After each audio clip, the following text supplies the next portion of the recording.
Hey, how's it going, everyone? This is Charles with the latest episode of Charles Snyder Raw. It's Wednesday, it's hump day, it's unscheduled, it's unfiltered, it's unscripted, unedited for the most part, unplanned, and just about everything else. Anyway, what? Today I was just kind of like rummaging around, reorganizing some stuff on our YouTube channel, and I was helping out a friend.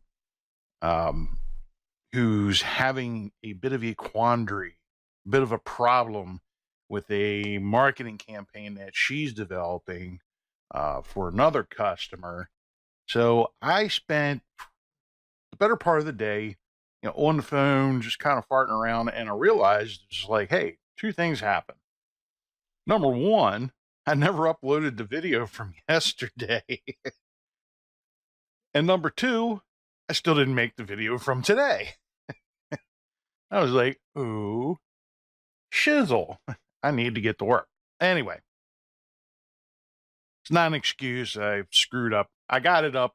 I got the video up and stuff. So here I am. I'm going to make today's episode of Raw now. And well, like I was saying, she ran into a lot of problems. And one of the first descriptions that she gave me was that the guy, owner of a company, was really basically bullying her into doing things that she knew she shouldn't be doing, but she agreed to them anyway because she really needed the money. And God love her. I mean, because we've all been in that position at one time or another, and it's kind of what I talked about last year. I touched upon it in an episode. I think it was 5 Minutes with Charles.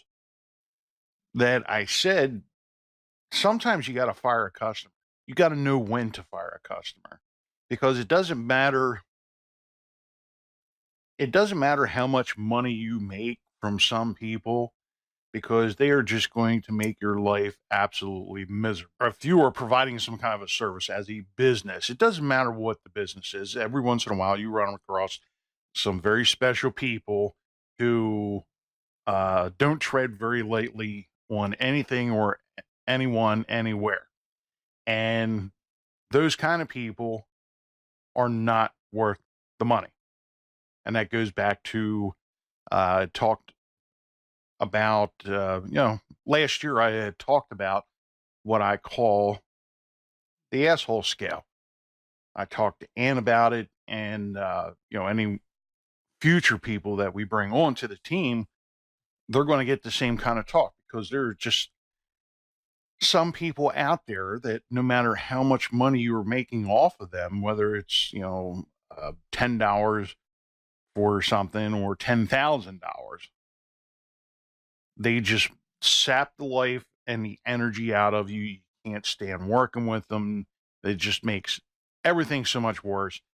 And you are better off without them. It doesn't matter how much money they get. They can give you $10 million, but if they're still making you miserable, you're still going to be miserable.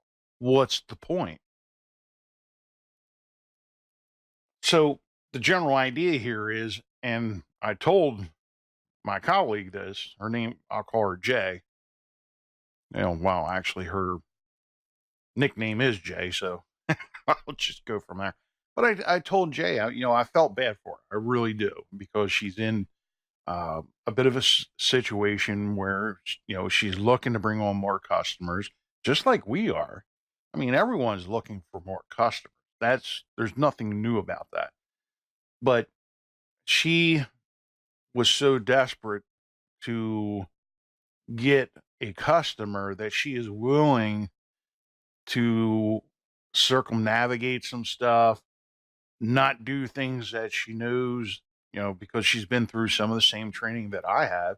And I know she knows that, there's just certain things that there's steps that you need to take before you actually turn a campaign on. Well, she didn't follow all those steps because this guy was really pushing her to get things moving, and, God love her, but that's the first mistake is, you know, her as the marketer, or even you or anyone, for that matter. You are the expert in your business, whether you're doing web design, you're a wedding photographer, or you're doing marketing, videography, uh, uh, repairing cars. You have a car uh, garage for repairing cars and stuff. I mean, it's absurd to think that someone comes brings a vehicle to you using the garage example as a mechanic. You're ASE certified. You can do inspection, state certified inspections, emissions tests, all this. You went, you have a lot of expertise and skills that the vast majority of people do not have. So why would you allow someone to come into your garage, bring their car to you, and then tell you how to fix their car? If they know so well how to do that, why are they coming to you in the first place? That's the first thing, is you got to put it into proper perspective. You know, Mr. or Mrs. Client, you may be very good at what you're doing. You may even be fairly decent at repairing a vehicle, but I'm the expert. You brought the vehicle to me. You brought the problem to me. Let me do my job so you can do yours. If you're going to try and fix this, just take your vehicle. I don't want your money. Just take your vehicle, go away. Have a nice day. If you want me to fix it, that's fine. I'll take your problem. I'll fix it. It's going to take some time to figure out what's going on because obviously you don't know what the problem is or you would have fixed it yourself. So, don't go away mad. Just go away. Let me do my job.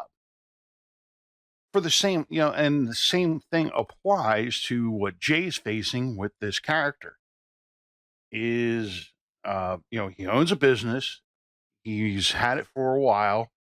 He has an background in that business. So yeah, he probably has a very good idea of how to run that business, but he has no clue about marketing. I mean, and then to dictate to Jay the terms of how things are supposed to happen. It's just not, it's just number one, Jay shouldn't allow that. And number two, if someone's going to try and do that, that's getting to the point of where that's the tipping point, for my business, that if they think they know better than I do for my business, then go away, go do your own marketing. I'm not going to do it for you because you can't pay me enough to put up with that kind of an attitude. So keep that in mind. I'm going to cut it off from there because it's late. I want to get this done. And I have some other work that I need to be doing.